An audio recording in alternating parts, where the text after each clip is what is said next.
You ever wonder the difference of a spec home and when you hear custom home? So what are the difference? We're going to cover that and a lot more today with my guest.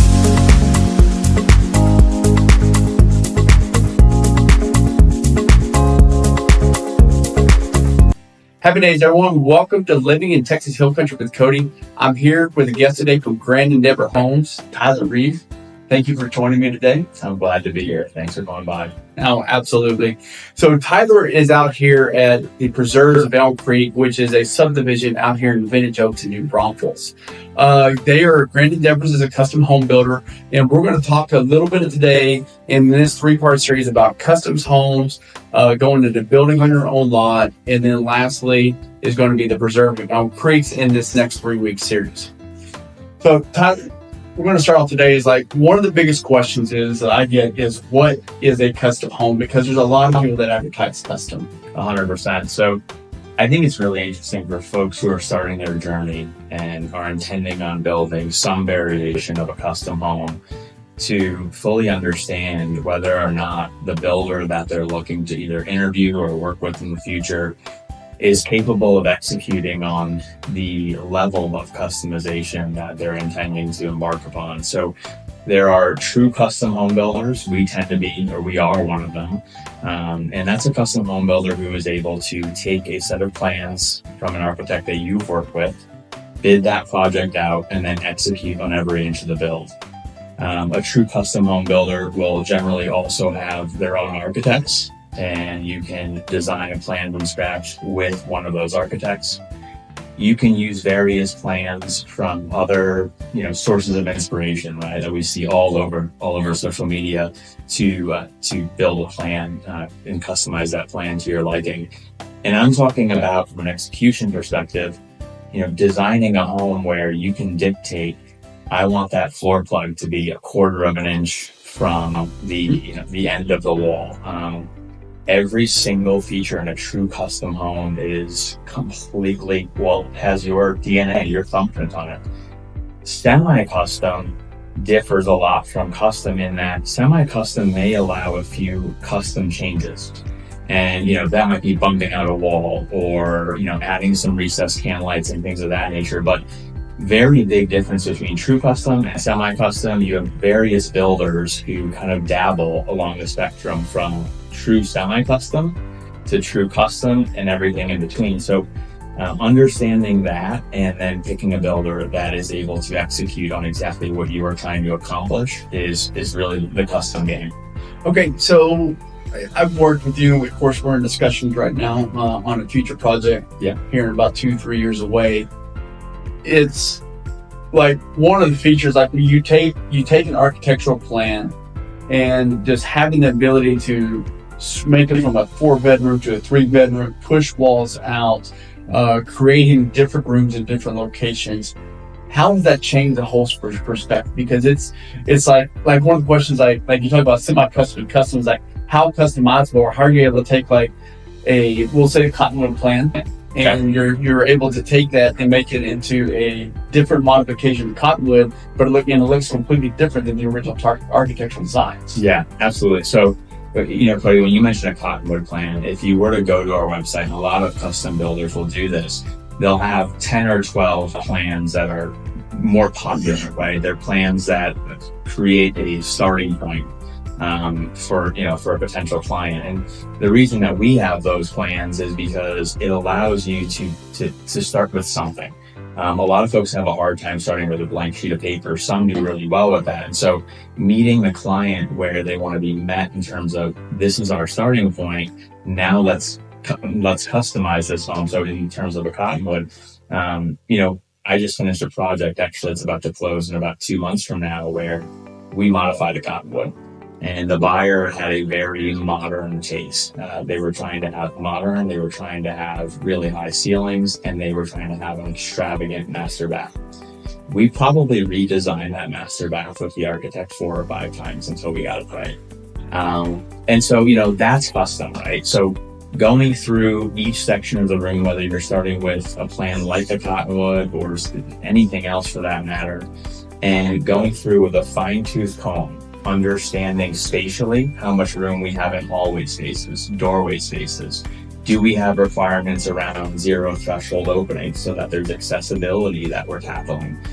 We want to make sure that the home and the way that we're designing not only fits the aesthetic that you're trying to achieve, but also achieves everything that we're trying to do functionally today and in the future so people can grow into their homes. So there's the functional aspect, arranging the house in the way that you want to arrange it. And then after we dial in on the actual floor plan, we move to the exterior. We take a lot of inspiration from photos and other homes that may have been in the past, and then we incorporate that into the plan.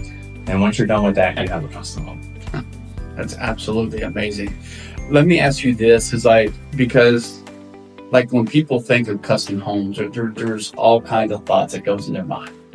What, in your opinion, would be the biggest misconception that people vision about a custom home? That it's not accessible to them. You and I have had these conversations before about, we choose the clothes that we wear, the cars that we get, the trim level of the car, but the one thing that most people will never get to experience in their life, and a lot of it has to do with this misconception that it's too expensive, is putting their individual thumbprints on their home. And so, I think that my job, because I love doing this, is to provide a level of education to folks that it is accessible, and folks like myself that are working for custom home builders are able to guide you through the custom home building process through three key items to control costs. One is lot selection. That's a big deal. So choosing the right lot that doesn't add too much cost to the project. Two is the overall design of the sticks and bricks of the house, and that's the architectural component, ensuring that we're not over designing the house. And then three is the fit and finish of the house. So what we put into the house. And, my job is to make sure, I call it bowling with bombers, right? The client is in control, they're bowling, and if we know the target price and the vision for the project, I'm able to guide them through all three steps to ensure that we stay on budget.